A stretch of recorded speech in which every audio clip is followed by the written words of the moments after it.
జయ శ్రీకృష్ణ. శుక్లాంబరధరం విష్ణుం శశివర్ణం చతుర్భుజం ప్రసన్నవదనం ధ్యాయేత్ సర్వ విఘ్నోపశాంతయే. కృష్ణాయ వాసుదేవాయ దేవకీ నందనాయ చ నందగోపకుమారాయ గోవిందాయ నమో నమః. మహాకవి శ్రీ బొమ్మరి పోతనామాత్య ప్రణీత శ్రీ మహాభాగవతం చదువుతున్నాం. పంచమ స్కంధంలో ఉన్నాం. పంచమ స్కంధం ప్రథమ శ్వాసంలో ఉన్నాం. ప్రియవ్రతుడు అనే రాజు ఎలాగ సంసారంలో ఉంటూ హరిభక్తిని పొందగలిగాడు, హరికృపను పొందగలిగాడు అని పరీక్షణ్ మహారాజు అడిగిన ప్రశ్నకి ప్రియవ్రతుని జీవిత గాథను సుఖ మహర్షి చెప్పారు. చెప్పి సుఖ మహర్షి ప్రియవ్రతుడు తపస్సుకు వెళ్ళిపోయి మోక్షాన్ని పొందిన తర్వాత అతని కుమారుడు ఆగ్నేయుద్రుడు జంబూ ద్వీపాన్ని పరిపాలించాడు. తన కన్న బిడ్డల్ని కాపాడినట్లు ప్రజలను కాపాడాడు. ఇలా చాలా కాలం గొప్పగా పరిపాలించి ప్రఖ్యాతుడయ్యాడు అని సుఖ మహర్షి పరీక్షణ్ మహారాజుకు చెప్పారు. సూత మహర్షి సౌనకాది మహర్షులకు ఈ గాథనంతా కూడా వివరించారు. పరీక్షణ్ మహారాజుకు సుఖ మహర్షి చెప్పే గాథని నైమిసారణ్యంలో చెప్తున్నారు. అని ఆగ్నేయుద్రుడు రాజ్య పరిపాలన చేస్తూ చాలా కాలం అయింది. సంతానం కలిగితే కానీ పితృలోక ప్రాప్తి ఉండదు అని పుత్ర సంతానం కోసం మందర పర్వతానికి వెళ్ళాడు. అక్కడ ఏకాగ్ర చిత్తంతో ప్రజాపతులందరికీ ప్రభు అయిన బ్రహ్మదేవుణ్ణి సమస్త ఉపచారాలతోనూ అర్చించాడు. బ్రహ్మదేవుడు చాలా సంతోషించి పూర్వచిత్తి అనే పేరు గల అప్సరసను ఆగ్నేయుద్రుడి దగ్గరికి పంపించాడు. ఆమె ఆ వనానికి వచ్చింది. ఆ వనంలో అందంగా దట్టంగా ఉన్న చెట్లు, వాటికి చివుళ్లతో పూలతో నిండిన కొమ్మలు, ఆ చెట్లను అల్లుకొని బంగారు తీగల్లో మెరుస్తున్న లతలు, ఆ లతలపై జంటలు జంటలుగా పక్షులు కనువిందు చేస్తున్నాయి. అక్కడ కమలాలతో నిండిన నిర్మలమైన జలాశయాలు ఉన్నాయి. ఈ ఆగ్నేయుద్రుడి కథని తెలియచేస్తున్నారు. వాటిలో నీటి కోళ్లు, కారండవాలు, బాతులు, కలహంసలు మొదలైన జల పక్షులు తిరుగుతున్నాయి. ఇంపుగా కోస్తూ వీణులకు విందు చేస్తున్నాయి. ఇలా రమణీయంగా ఉన్న ఆ వనంలో ఈ పూర్వ చెట్టు కాలు మోపింది. కాలు మోపి బ్రహ్మదేవుడు పంపించాడు. విహరించడం మొదలెట్టింది. లలిత లలితంగా అడుగులేస్తూ విలాసంగా నడుస్తుంటే ఆవిడ కాలి అందలు గల్లు గల్లుమంటున్న కాలి అందల ధ్వని ఆగ్నేయుద్రుడు ఆయన తపస్సులో ఉన్నాడు కదా, ఆయన చెవులు పడింది. యోగ సమేధాలు సమాధిలో ఉన్నాడు ఆగ్నేయుద్రుడు. కనులు మూసుకుని ఉన్న అతను కళ్ళు తెరిచి చూశాడు. ఆమె తుమ్మెద పుష్పాన్ని వాసన చూస్తూ ఎదుటగా కనిపించింది. ఆమె నడకలు, విలాసాలు, బిడియంతో జంకుతో చూసే ఆమె చూపులు దేవతలకు మానవులకు సైతం మనస్సులో ఆహ్లాదాన్ని పుట్టిస్తాయి. మన్మధుడు శర పరంపరతో దాడి చేస్తున్నట్టు ఆమె ముఖ కమలం నుండి బయలువెడుతున్న అమృతంతో సమానమైన నవ్వులు, ఆ నవ్వుల సవ్వళ్లకు మత్తెక్కి గుడ్డిగా ప్రవర్తిస్తున్న తుమ్మెదల జంటల్ని మరింత మోహం పెడుతున్నాయి. ఆమె తొట్రుపాటు నడకలకు ఆమె స్థనాలు జుట్టుముడి వడ్డానం చెల్లిస్తున్నాయి. ఇలా తన హావభావాలతో మనస్సును హరిస్తున్న పూర్వచిత్తిని ఆగ్నేయుద్రుడు చూశాడు. చూసి బ్రహ్మదేవుడు పంపించింది అందుకోసం కామ పరవశుడయ్యాడు. తన స్థితిని యోగ మార్గంలో ఉన్నవాడు కాదు తన స్థితిని మర్చిపోయాడు, స్తబ్దుడయ్యాడు. ఆమెను ఇలా ప్రశ్నించాడు. సతి నీవెవ్వతే ఇవి పర్వతమునకేమేని గోరి వచ్చిన వనదేవతవో శారదవో రతిపతి పంచిన మాయవో తపస్సారమవో. ఓ సతి, ఓ అమ్మాయి, నువ్వెవరివి? ఈ మందర పర్వతం మీదకి ఏదైనా కావాలని వచ్చిన వనదేవతవా, లేకపోతే సరస్వతి దేవా, మన్మధుడు పంపించిన మాయవా, తపస్సుకు సారమైన రూపానివా అని అంగజుడు ఎక్కుడించిన శరాసనమున్ ధరించి ఎంత నా ఎంగజు వేట మానవ మృగావళి చూచుచునున్నదానవో రంగగు నీ నిజాకృతి తెరంగిరంగ నిజంబు పల్కుమా ఎంగన నిన్ను గన్గొనిన ఎంత ననంగుడు సందడించెడున్. ఓ తల్లి, నువ్వెవరో చెప్పు. నారి కట్టకుండా 2 విల్లులను దాల్చావు అంటే కనుబొమ్మలు అనమాట. మన్మథుని వేటకు వచ్చిన మానవులనే మృగాలపై ప్రయోగించాలని తూపులతో చూస్తున్నావా? ఉయ్యారం వలకపోస్తున్న నీ చేష్టలు నాకేం అర్థం కావటం లేదు. ఓ పడతి, నిజం చెప్పు, నిన్ను చూడటంతో నాలో కామ ప్రకోపం మొదలైంది. పొలుపగుచున్న విలాసంబులనంగజు బాణములను బోలెడి చెంచల సత్కటాక్ష వీక్షణ ములనెవ్వని నింతి చిత్తమున గలచెదవో. ఓ ఇంటి అందమైన విలాసవంతాలైన చూపులు మన్మధుడి బాణాల్లో ఉన్నాయి. ఈ చంచలమైన కొనచూపులతో ఎవడి చిత్తాన్ని కలతపరచాలని అనుకుంటున్నావు నువ్వు అని చదరంగ వేదములు చదువు శిష్యులపై దగ పుష్పవృష్టి సమ్మదమున నంతలో గురియు మాట్కని మన్మథ సామగానముల్ చదివడి శిష్యులో ఎనగ షట్పద బంతులు చేరి మ్రోయగా పదబడి మీదరాలుగు చభారమునందుల సారు పొవ్విరుల్. ఆమె శరీరపు పరిమళాన్ని ఆఘ్రానించి వెంబడిస్తున్న తుమ్మగల్ని చూసి ఇలా అంటున్నాడు. ఋషులు వేద శాఖలను నెరవడానికి గురువులను ఆశ్రయిస్తారు. అలాగే మన్మథ సామగానాలు నెరవడానికి తుమ్మెదలు నీ కేశపాసాన్ని ఆశ్రయిస్తున్నట్టున్నాయి. నీ జుట్టుముడిలోని పూలు అల్లల్లాడుతున్న నీ కేశాల మీద జారుతున్నాయి. అలా జారుతున్న అందమైన విరులు సామగానం చేస్తున్న వేద విద్యార్థులనే తుమ్మెదలపై సంతోషంతో చల్లిన పూలలా ఉన్నాయి అని ఒక ఉపమానం చెప్పాడు తను. చెప్పి అందియలే వెలయి రత్నములందంబుగా లలిత పదములను శుభగములై ఎందందం రోయుతును నాడెందంబున దగిలి సందడించెడి తరుణి. ఓ తరుణి, ఓ యవ్వని, నువ్వు నీ సుకుమారమైన కాలి అందల్లోని రత్నాలు సవ్వడి గల్లు గల్లుమంటూ లలితంగా అందంగా వినడానికి చాలా సొంపుగా ఉంది. నా హృదయంలో ఆ రవళి సందడి చేస్తోంది. పాయక కదంబ పుష్ప ఛాయంగల వస్త్రకాంతి సల్లెడు గంటే యాయర నితంబ రోచులు గాయుచు నెడజగక తరిమి కప్పెడు దన్వి.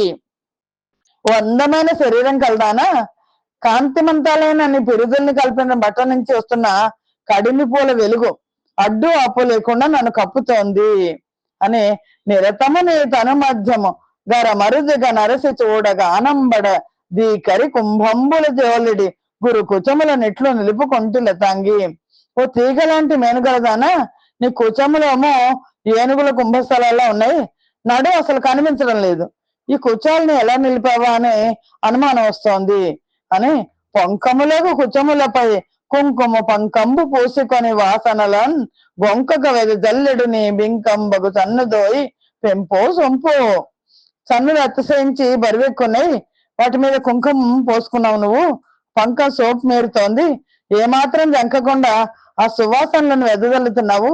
ఇదంతా దిగువైన నీ సన్నుదోయి యొక్క పెంపుని సొంపుని తెలుపుతోంది సుమా అని చెప్పి, ఏ లోకంబున నుండి వచ్చితివి నీ విచ్చోటికి మున్ను నేనే లోకంబున చెప్పదూప మెరుగన్ నీ సుందరాకారమున్ నీ లాలిత్యము నిలి వినోదములు నీకిట్లొప్పునే కామిని భూలోకంబున కెట్టు వచ్చితివి నా పుణ్యం భగణ్యంబుగన్. ఓ కామినే, నువ్వు కామాన్ని ఎక్కువ చేస్తున్నావు. నువ్వు ఏ లోకం నుంచి ఈ భూలోకానికి వచ్చావు? నీ సౌందర్యం, నీ లాలిత్యం, నీ విలాసం గతంలో ఏ లోకంలోనూ ఉన్నట్టు నేను వినలేదు. ఎందుకంటే బ్రహ్మదేవుడు పంపించాడు కదా ఈ అమ్మాయిని, చూడలేదు. నీకు మాత్రం ఎలా వచ్చాయి? లెక్కలేనంత నా పుణ్యమే నిన్ను నా దగ్గరికి పంపించింది అనుకుంటాను. అంటే వివాహం చేసుకుందామని నిర్ణయించుకున్నాడు. హాసావలోకనంబుల భాసిల్లుడు నీ ముఖంబు పలుమరునిప్పుడే యాసలు పుట్టింపగనే నాసగొనద నిన్ను చూసి అంబుజనేత్ర. ఓ పద్మాల్లాంటి కన్నులు కలదానా, నీ చూపులు నవ్వులు ఎలుకుతున్నాయి. అలాంటి చూపులతో ఉన్న నీ ముఖం నాలో ఇప్పుడిప్పుడే ఎన్నో ఆశల్ని పుట్టిస్తోంది. నిన్ను చూడడంతో నాలో ఆశ పుట్టింది నీ మీద అని కందులేని ఇందు కళమించినెమ్మో కాంతి యుక్త మగుచు గానిపించే గాన విష్ణు కలయు కాబోలు నా మనంబు నందు దోచి నళిన నేత్ర. ఓ నళిన నేత్రి, నీ నిండైన రమ్యమైన కాంతిమంతమైన ముఖం మచ్చలేని చంద్రకళను మించిపోయింది. ఇది విష్ణు కళ అని నాకు మనస్సుకు అనిపిస్తోంది అని పటు తాటంక రథాంగ యుగ్మం మునకున్ బల్మారు భీతిల్లుచున్ నటనంబందెడు గండు మీనములతో నా సన్న నీలాల కోత్కట భృంగావళితో ద్విజావళిల సత్కాంతిన్ విడంబించు మారట కాసారము బోలిన మొగము దారంజిల్లు నత్యున్నతిన్. నీ అందమైన ముఖం ఓ సరస్సులాగా ఉంది. నీ చెవి కమ్మలు మకరాకారంలో ఉన్నాయి, చేపల్లాగా ఉన్నాయి. ఆ మకరాలను చూసి భయపడుతున్న గండు చేపల మకరాలు మొసల్లాగా ఉన్నాయి, అది చూసి భయపడుతున్న గండు చేపల్లా ఉన్నాయి నీ కళ్ళు. సరస్సులోని పూల మీద వాలుతున్న తుమ్మెది రెక్కల్లా ఉన్నాయి నీ ముఖం మీద వాలుతున్న కేశాలు. ఆ సరస్సులో తెల్లని హంసలు మొదలైన పక్షులు విహరిస్తున్నట్టున్నాయి నీ దంతాల కాంతులు. అందుకే నీ ముఖం అంతా కూడా ఒక కలంలాగా ప్రకాశిస్తోంది. కరువలి వాయు వస్త్రమున గట్ట నిరుంగవు చుట్కి దిక్కులం బరపుచు చెంచరీకముల భాతి జలంగెడు కందరంబునన్ బొరలెడు ముక్తకేశ భర ముందరు ముందురు మంగదలంప విప్పుడిట్లరుదుగ రత్న కందుక విహారము సల్పెడు సంభ్రమంబునన్. గాలికి తొలగిపోతున్న బట్టను సరిగ్గా కట్టుకోవాలని కూడా నీకు తెలియడం లేదు. నీ జుట్టు మూడి వీడిపోయి తుమ్మిదల్లాంటి నీ కేశాలు మెడపై పొర్లాడుతుంటే దిక్కులు చూస్తున్నావు, కానీ ఆ జుట్టు ముడేసుకోవాలని అనిపించడం లేదు. రత్నాలు పొదిగిన బంతితో అపురూపంగా ఆడుకుంటూ విహరిస్తున్నావు, చాలా చిత్రంగా ఉంది నేను చూస్తుంటే అని.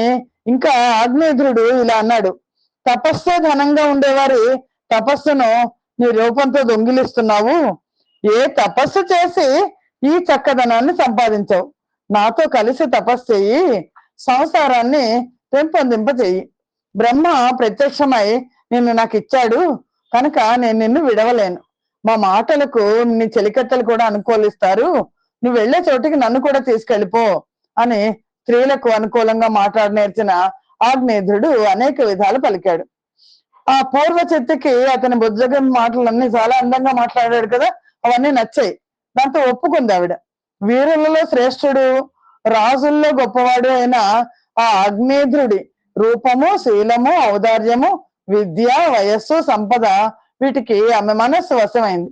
జంబూద్వీప అధిపతి అయిన ఆ రాజశ్రేష్ఠుడితో కలిసి 1,00,000 సంవత్సరాలు కలిసి ఉండి భూమిపై ఉండి స్వర్గంలో ఉండే భోగాలన్నింటినీ అనుభవించింది. వాళ్ళిద్దరికి ప్రతి సంవత్సరం ఒక్కొక్కళ్ళుగా 9 మంది కుమారులు పుట్టారు. వాళ్ళ పేర్లు నాభి, కింపురుషుడు, హరివర్షుడు, ఇలావృతుడు, రమ్యకుడు, హిరణ్మయుడు, కురుడు, భద్రాసురుడు, కేతుమాలుడు. ఆ తర్వాత పూర్వచెత్తి ఆ పిల్లల్ని ఆగ్నేయుడిని విడిచిపెట్టి బ్రహ్మలోకానికి వెళ్ళిపోయింది. సాధారణంగా దేవలోకాల నుంచి వచ్చిన వాళ్ళందరూ కూడా ఇక్కడ వాళ్ళ పని అయిపోగానే వెళ్ళిపోతారు. ఏ పని మీద వస్తారో ఆ పని పూర్తి చేసుకుని మళ్ళా వాళ్ళ లోకానికి వెళ్ళిపోతారు. ఈ పిల్లలకు తల్లి అనుగ్రహం వల్ల సహజంగానే దృఢమైన శారీరక బలం ఏర్పడింది. తండ్రి ఆజ్ఞ మేరకు జంబూ మొదలైన ద్వీపాలన్నిటిని పరిపాలించడం మొదలు పెట్టారు. పూర్వచిత్తుతో కామోపభోగాలు పొందడంలో ఆగ్నేయుడికి ఇంకా తృప్తి చేయలేదు. అందుకని ఆమెనే తలపోస్తూ వేదవిహితమైన కర్మలను చేస్తూ నెమ్మదిగా ఆయన కూడా ఆవిడ చేరిన బ్రహ్మలోకానికి వెళ్ళిపోయాడు. తండ్రి పరలోకానికి వెళ్ళాక నాభి మొదలైన ఆగ్నేయుడి కొడుకులు 9 మంది, మేరువు యొక్క కుమార్తెలైన మేరుదేవి, ప్రతిరూప, ఉగ్రదాష్ట్ర, లత, రమ్య, శ్యామ, నారి, భద్ర, దేవవతి అనే పేర్లు గల 9 మంది స్త్రీలను పెళ్లి చేసుకున్నారు. అలా పెళ్లి చేసుకున్నప్పుడు వృషభ అవతార గాథ వస్తోంది మనకి. నరవరేణ్యుడైన నాభి సంతానార్థ మంగనయను తాను యజ్ఞ పురుషుడైన వాసుదేవు నతుల భక్త శ్రద్ధలను జలంగి పూజలు చేసి. అందరిలోకి పెద్దవాడు నాభి, ఆగ్నేయుడికి పెద్ద కుమారుడు నాభి. ఆ నాభి నరుల్లో గొప్పవాడైన నాభి తన భార్యతో కలిసి సంతానం కోసం యజ్ఞ పురుషుడైన వాసుదేవుణ్ణి సాటి లేని భక్త శ్రద్ధలతో కొలిచి పూజల్ని చేశాడు.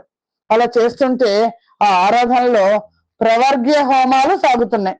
ఆ యాగంలో ద్రవ్యాలు, దేశం, కాలం, మంత్రాలు, ఋత్విక్కులు, దక్షిణ విధానం అనే 7 అంగాల్లోనూ ఏ లోపం లేకుండా శ్రద్ధతో విశుద్ధి అయి పరమేశ్వరుని మెప్పించాడు. నాభి తన భార్యతో కలిసి, నాభి భార్య పేరు మేరుదేవి, మేరుదేవి తో కలిసి అతను యజ్ఞ పురుషుడైన వాసుదేవుణ్ణి కొలవడం ప్రారంభించాడు. ఏ లోపం లేకుండా శ్రద్ధతో విశుద్ధి అయిన పరమేశ్వరుని మెప్పించాడు. ఎవ్వరికి ప్రసన్నుడు కానీ తెల్ల తామరలను పోలిన కన్నులు గల నారాయణుడు భక్తవత్సలుడే తన దివ్యమైన రూపాన్ని యజ్ఞశీలుడైన నాభి హృదయంలో ఎడబాయిక నిలిచి ఉండేట్టు మనస్సుకి కళ్ళకు ఆనందం కలిగించే అవయవాలు కలిగిన తన రూపాన్ని దర్శింపజేయాలని తలచాడు. ఎవరికి ప్రత్యక్షం కానీ ఆ మహావిష్ణువు నాభికి ప్రత్యక్షమయ్యాడు. అంత ఆవిష్కృత కాంత చతుర్భుజం బులును బీతాంబరమును వెలుగుగా శ్రీవత్స కౌస్తుభ శ్రీరమాతిహ్నంబు లురమందు రమ్యమై ఇరవు పడగా శంఖ చక్ర గదాంబుజాత ఖడ్గాది దివ్యాయుధంబులు సేతులందు మెరయ నతులిత నవరత్న హాటకాంకిత నూత్న ఘన కిరీటద్యుతుల్ గడలు కొనగా గర్ణ కొండల కటి సూత్ర కనకరత్న హార కేయూరవర నూపురాదిభూష నముల భూషితుడైన శ్రీ నాయకొండు దంపతుల కప్పుడెదుర ప్రత్యక్షమయ్యే శ్రీ మహావిష్ణువుని నాభి భార్య ఇద్దరు కూడా మేరుదేవి ఇద్దరు వాళ్ళు స్తుతిస్తే చివరికి పరమాత్మ ప్రత్యక్షం అయ్యారు. లక్ష్మీపతి అయిన శ్రీహరి నాభి మేరుదేవులకు ఎదురుకుండా ప్రత్యక్షం అయ్యాడు. ఎలా ఉన్నట్ట? ఆ శ్రీహరి యొక్క మనోజ్ఞమైన 4 బాహువులు మెరిసిపోతున్నాయి. పచ్చని పట్టుబట్టను దాల్చాడు. శ్రీరమా చిహ్నాలైన శ్రీవత్సం కౌస్తుభం వక్షస్థలం మీద రమ్యంగా కాంతులు ఇంతున్నాయి. శంఖము చక్రము గద పద్మం ఖడ్గం మొదలైన దివ్యమైన ఆయుధాలు హరి చేతుల్లో ప్రకాశిస్తున్నాయి. నవరత్నాలు పొదగబడి నిత్య నూతనంగా కాంతులు చెమ్ముతున్న సాటి లేని ఘనమైన కిరీటం యొక్క దీధితులు వ్యాపిస్తున్నాయి. చెవులకు కుండలాలు, మొలక త్రాడు, బంగారు గొలుసులు, రత్నాల బాహుపురులు, కాలి అందులు మొదలైన అలంకారాలతో శ్రీ మహావిష్ణువు నాభికి మేరుదేవికి ప్రత్యక్షమయ్యాడు. ఆయన అలా అలంకరితులై ఉన్నాడు. ఇట్లు ప్రత్యక్షమగు పరమేశ్వరునకు బిన్ని దానంబు కనుగొన్న పేదమాక్కి హర్షమున ఋత్విగాదికు లవణ తాస్సులగుతూ నభినుతి శేషుడు ఇట్లనుతున్నప్పుడు అలా దర్శనించిన ఆ రమాదేవి హృదయేశ్వరుణ్ణి అక్కడ ఋత్విక్కులు మొదలైన వాళ్ళంతా కడు పేదవాడికి పెద్ద నిధి దొరికితే ఎంతగా సంతోషిస్తారో అంతగా సంతోషించారు. శిరస ప్రణామాలు చేశారు. ప్రణామాలు చేసి ఇలా వేడుకొన్నారు. పరిపూర్ణుడవయ్యుండి మరొక మా పూజలెల్ల మన్నింతువు నీ చరణార వింద సేవయు ధర బెద్దలు వినిచినట్లు దగ చేసేదమో. అందరూ ఋత్విక్కులందరూ మహావిష్ణువును కొలుస్తున్నారు. నువ్వు పరిపూర్ణుడువు, అయినా మమ్మల్ని మర్చిపోకుండా మా ఆరాధనలను స్వీకరించావు. మా పెద్దలు నిర్దేశించినట్లు నీ పాద పద్మాలని తగిన విధంగా మేము పూజిస్తాము. ఏమిప్పుడు సేయు సంస్కృతి నీ మహిమ నిరింగి కాదు నేను తమ పెద్దలు దానిది ఉపదేశించరు యా మతమున ప్రస్తుతింతుమయ్య మహాత్మా. ఓ మహాత్మా, ఓ శ్రీహరి, ఇప్పుడు మేము నీ మహిమల్ని తెలిసి నిన్ను కీర్తించడం లేదు. ఎప్పుడు మా పెద్దవాళ్ళు నీ గురించి ఏమని ఉపదేశించారో ఆ పద్ధతిలో నిన్ను స్తుతిస్తాము అని నమో నమః అని మా పెద్దలు చెప్పగా నేర్పించిన మాటలనే మేము పలుకగలము అని ఆ మహావిష్ణువుతో ప్రత్యక్షమైన పరమాత్మతో వీళ్ళు అంటున్నారు. ఈ సంసారం మీదనే దృష్టి గల వాళ్ళకి నువ్వు చిక్కవు. నువ్వు ప్రకృతి కంటే పురుషుడి కంటే కూడా పైవాడివి. నిన్ను దాటి మరేది లేదు. మేము ఈ లోకంలో ఒక పేరు ఒక ఆకారం కలిగి ఉన్నాం. అలాంటి మాకు నీ తత్వాన్ని తెలుసుకోవడం సాధ్యం కాదు. సకల భూతాలలోని పాపాలను సకల ప్రాణుల్లోని పాపాలను నిర్మూలించే ఉత్తమ గుణాలు నీవి. వాటిలో ఏ ఒక్కదాన్నో కానీ అన్ని గుణాలను తెలుసుకునే శక్తి మాకు లేదు. భక్తుల అనురాగంతో గద్గదాక్షరాలతో చేసే స్తోత్రాలని పరమాత్మ కనిపిస్తే గొంతు గద్గదం అయిపోతుంది. స్తోత్రాలని పూజలను సమర్పించే పరిశుద్ధమైన జలాన్ని, చివుళ్లను, తులసి దళాన్ని, గరిక మొలకలను స్వీకరించి వారి భక్తికి సంతోషిస్తావు. నువ్వు నానా రకాల ద్రవ్యాలతో గొప్ప వైభవంగా అశ్వమేధాది క్రతువులు చేసినా సరే భక్తి లేకపోతే నువ్వు తృప్తి పడవు. సర్వ కాలాల్లోనూ సాక్షాత్కరించడం నీ స్వభావం. నీ ఉనికి మాకు అందేది కాదు. ధర్మం, అర్థం, కామం, మోక్షం ఈ పురుషార్థాల స్వరూపం నువ్వు పరమానంద స్వరూపుడవు. నువ్వు పరిపూర్ణుడవు. నీకు మేము చేసే యజ్ఞయాగాదులు తృప్తినిచ్చేవి కాదు. అయినా మా కోరికలను తీర్చుకోవడం కోసం మేము యజ్ఞాలు చేస్తున్నాము అని ఇంకా ఇలా అన్నారు. బాలిసుల మగుతు మిక్కిలి మేలెరుగని మమ్ము నీదు మించిన దయచే బాలించి ఇత్తు ఎప్పుడు జాలగనిహ పరములందు సకల సుఖంబుల్. మాకు ఏది మేలు చేకూరుస్తుందో తెలియని అజ్ఞానంలో మేము నీవు మిక్కిలి కరుణ స్వభావంతో మమ్మల్ని ఎప్పుడు పాలించి కాపాడుతూ ఉంటావు. ఈ లోకంలోనూ పై లోకాల్లోనూ మాకు ఎప్పుడు సకల సుఖాలను ఎంతగానో అనుగ్రహించే దయామయుడవు నువ్వు.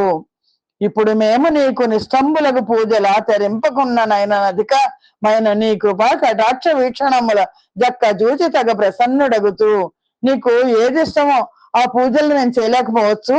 కానీ మేము అలా చేయలేకపోయినా దయగల నీ చూపులతో మమ్మల్ని ప్రసన్నంగా చూసి విచ్చేశావు. వరమీయ గలిచి మమ్మం గరుణించితిగాన నిన్ను గనుగొనుటకనై నరసి నుతింపగ మాకుందర మగునే వరద నీరద శ్యామాంగా. నీరు నిండుగా ఉన్న మేఘంలాగా ఉన్న నీలమైన దేహం గలవాడా, వరాలనిచ్చేవాడా, వరం ఇవ్వాలని మమ్మల్ని కరుణించి దర్శనమిచ్చావు కనుక సరిపోయింది.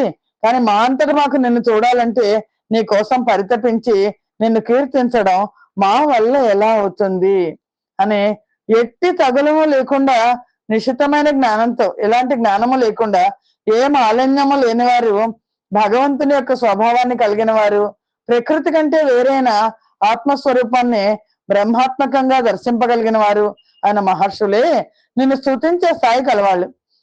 మేమందరం నిన్ను స్తుతించలేం. అలాంటి వారికే నువ్వు ప్రసన్నుడు అవుతావు. జారినప్పుడు కానీ తింటున్నప్పుడు కానీ ఇలాంటి అన్ని దురవస్థల్లోనూ జ్వరంతో బాధపడ్డాం, ప్రాణం పోయేటప్పుడు ఆయాసపడ్డాం, ఇలాంటి దుర్దశల్లో గానీ మా ఒళ్ళు మాకు తెలియదు. ఇలాంటి స్థితిలో ఉన్నప్పుడు సైతం పాపాలను నాశనం చేసే నీ దివ్యమైన నామాలను మేము నోరారా పలికే వారం కావాలి. వాళ్ళు కోరుకుంటున్నారు, మాకు ఏ క్షణంలో అయినా సరే నీ నామం మా మనస్సు నుంచి పక్కకి వెళ్ళిపోకూడదు. ఇంకా ఈ నాభి రాజర్షి పుత్ర సంతానం కోసం నీ వంటి కొడుకు కావాలని కోరుతున్నాడు. నువ్వు పరమ పురుషార్థాన్ని ఇవ్వగలిగిన వాడివి. అయినా దరిద్రుడు తనకు ఎదురుగా ఉన్నవాడిని కుబేరుడని తెలుసుకోలేక ఊకను కోరినట్లు స్వర్గాన్ని మోక్షాన్ని ఇవ్వగల నిన్ను సంతానం ఇమ్మని కోరుతున్నాడు నాభి. నీ మాయ జయింపరానిది. దాని మోహంలో పడి విషయాలపై ఆసక్తి చూపకుండా ఎవరుండగలరు? క్షుద్రమైన ప్రయోజనం కోరి మత్తెక్కి గుడ్డివాళ్ళమై నిన్ను యజ్ఞంలో ఆహ్వానించి అపరాధం చేశాము. నువ్వు సర్వాత్మకుడివి, మన్నించు, మమ్మల్ని దయతో చూడు అని సర్వేశ్వరుణ్ణి ఖండాధిపతి నాభి ఋత్విక్కులు ప్రణమిల్లి నమస్కరించారు. దేవతల్లో గొప్పవాడైన పరమేశ్వరుడు దయ చూపిస్తూ నవ్వుతూ వారితో ఇలా అన్నాడు: మునులార వేదవాక్యములను ప్రస్తుతి చేసి సర్వ లక్షణముల నాకెనయకు పుత్రుణ్ణి నిమ్మని విన బలికితిరిప్పుడు మిగులు వేడుక తోడన్. ఓ మునులారా, వేద సూక్తాలతో నన్ను స్తుతించారు. ఇప్పుడు మీరు నాకు అన్ని విధాల నాతో దీటైన కొడుకు నిమ్మని ఎంతో సంబరంగా పలికారు. నాకాది లోకములలో నాకొన్సరి వచ్చునట్టి నందను నెటు నాలోకింపలేరుగావున నాకొన్సరి నేనక మనమున్న నిరుగుడి. స్వర్గం మొదలైన లోకాల్లో వెతికిన నాతో సమానమైన వాడు ఎవరు లేడు. అందుకని నా అంతటి వాడిని నేనే కాబట్టి నన్ను గురించి మీ మనస్సులో తెలుసుకోండి. అయినా సరే బ్రాహ్మణులు నా ముఖం గనక మీరు అన్నమాట వ్యర్థం చేయకూడదు. మీరు నాకు సాటి వచ్చే కుమారుణ్ణి అడిగారు. నాభి యొక్క పత్ని అయిన మేరుదేవి యందు నేనే పుత్రుణ్ణి జన్మిస్తాను అని నాభి భార్య అయిన మేరుదేవి చూస్తుండగా ఆ యజ్ఞం నుంచి మహావిష్ణువు అంతర్ధానం అయ్యాడు. దిగంబరులు, తపశ్శాలులు, జ్ఞానులు, బ్రహ్మనిష్టాశీలురు ఆయన నిష్ట కలిగిన వారికి యోగ ధర్మాలను తెలియజేయాలని సంకల్పించి విష్ణుమూర్తి మేరుదేవి గర్భకూపంలో ప్రవేశించాడు నాభి మీద దయతో. మేరుదేవి యందు మేరు ధీరుండగు హరి సమస్త లక్షణాన్వితుండు శమదమాది గుణ విశారదుండదించే సకల జనులకప్పుడు సంతసముగా. మేరు సమానమైన ధీరత్వం గల ఆ శ్రీహరి అన్ని మంచి లక్షణాలతో, ఇంద్రియ నిగ్రహం మొదలైన గొప్ప గుణాలతో మేరుదేవి యందు అవతరించాడు. జనులు అందరూ సంతోషించారు. ధవళ కాంతియుక్తి ధనరు దేహంబును మహిత బల పరాక్రమంబు వీర్యమును దలచి చూడ జనకొండు పేరిడే సుతిని ఋషభుడు అనుచు సొంపుతోడా. ఆ కొడుకు తెల్లటి కాంతి, గొప్ప బలపరాక్రమాలను, వీర్యవత్తను చూసి తండ్రి అయిన నాభి అతనికి ఋషభుడు అని మంచి తగిన పేరు పెట్టాడు. పెడితే ధరణీసురులను, మంత్రులు, పరివార మహితులు, ప్రజలు, బాంధవులను సుస్థిరమతి నా బాలకుని గరమను రాగమున రాజుగా చూచిరిలన్. బ్రాహ్మణులు, మంత్రులు, రాజపరివారం, హితులు, ప్రజలు, బంధువులు మంచి నిలకడగల మతిమంతుడైన బాలుణ్ణి ఎంతో అనురాగంతో తమ రాజుగా దర్శించారు. పురుహూతుడతని మహిమలు సరగున విని చిత్తమునకు సహ్యముగామిన్ బరికించి ఋషభుడేలిడి ధరిని అనావృష్టి మిగుల దట్టము చేసన్. ఇంద్రుడు ఋషభుని మహిమల్ని తరచు విని మనసులో సహించలేకపోయాడు. ఋషభ రాజ్యంలో తీవ్రమైన అనావృష్టిని కల్పించాడు. వృషభుడు ఈ విషయం తెలుసుకున్నాడు. అది ఎరంగి వృషభుడు అంతట యోగ మాయా బలంబుకతన నఖిల రాజ్యమందు గురియ చేసే నత్యంత సంపూర్ణ వృష్టి దిన దినంబు వృద్ధి పొంద. వృషభుడు ఇంద్రుడు ఇలాగా అనావృష్టి వచ్చేట్టు చేశాడని తెలుసుకున్నాడు. తెలుసుకుని వెంటనే తన యోగమాయ చేత బలం వల్ల తన రాజ్యం అంతా సుష్టుగా వర్షాన్ని కురిపింపజేశాడు. దినదినము పెరుగుతూ వర్షం మేలు చేసింది. ఈ విధంగా సాగిన ఇంద్రుని దుష్టత్వానికి వృషభుడు నవ్వుకొని తాను ఏలుతున్న అజనాభం అనే వర్షాన్ని సుభిక్షం చేశాడు. నాభి కూడా తను కోరినట్లు సమర్థుడైన పుత్రుడు పుట్టి పెరుగుతున్నాడని సంతోషించాడు. పురాణ పురుషుడైన భగవానుడే నరులతో సమానంగా ఉన్నాడని గుర్తించిన నాభి మాయకమ్మిన మనస్సుతో బాలక నా తండ్రి అంటూ మోహంతో లాలిస్తున్నాడు. అందరికీ వృషభుడు అంటే చాలా ఇష్టం. అలాంటి ప్రజానురాగాన్ని పొందిన వృషభుడు నాభి తన కొడుకు వర్ణాశ్రమ ధర్మ రక్షణకు సమర్థుడని గుర్తించాడు. రాజ్య పాలనకు అభిషేకం చేసి బ్రాహ్మణులకు ప్రధానమైన మంత్రులకు కొడుకును అప్పగించాడు. మేరుదేవితో నరనారాయణ స్థానమైన బదరికాశ్రమానికి వెళ్ళాడు. అక్కడ మహాయోగ సమాధిలో నరనారాయణులుగా పిలువబడేవాడు ఉత్తమ పురుషుల కంటే ఉత్తముడైన వాసుదేవుణ్ణి ఆరాధించాడు. ప్రారబ్ధ కర్మ పూర్తయ్యాక దేహాన్ని వీడి శ్రీహరిలో లయమై ముక్తి నొందాడు.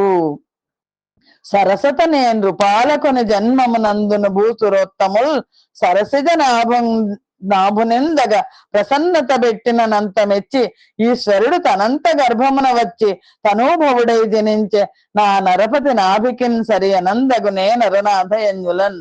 రాజా, ఏ రాజు జన్మించాలని బ్రాహ్మణులు యజ్ఞం చేసి విష్ణుమూర్తి అనుగ్రహాన్ని చక్కగా పొందారో, విష్ణువే తనంత తానుగా గర్భంలో ప్రవేశించి ఏ రాజు కొడుకై పుట్టాడో అట్టి రాజైన నాభితో ఇతర రాజుల్ని సాటి చేయడం తగదు కదా అని ఇక్కడ మనం ఈ సంచికని ఆపుచేద్దాం. అలాగా నాభి మరణించడం జరిగింది. ఈ లోకాన్ని వదిలిపెట్టేసి మోక్షాన్ని పొందడం జరిగింది. వృషభుడి పరిపాలన కొనసాగుతోంది. స్వస్తి ప్రజాభ్య పరిపాలయంతాం న్యాయేన మార్గేణ మహిమహేష గోబ్రాహ్మణేభ్య శుభమస్తు నిత్యం లోకా సమస్తా సుఖినో భవంతు. సర్వం శ్రీకృష్ణార్పణమస్తు. యదక్షర పదభ్రష్టం మాత్రహీనంతు యద్భవేత్ తత్సర్వం క్షమ్యతాం దేవ. నారాయణ నమోస్తుతే. శ్రీమన్నారాయణ నమోస్తుతే. జై శ్రీకృష్ణ.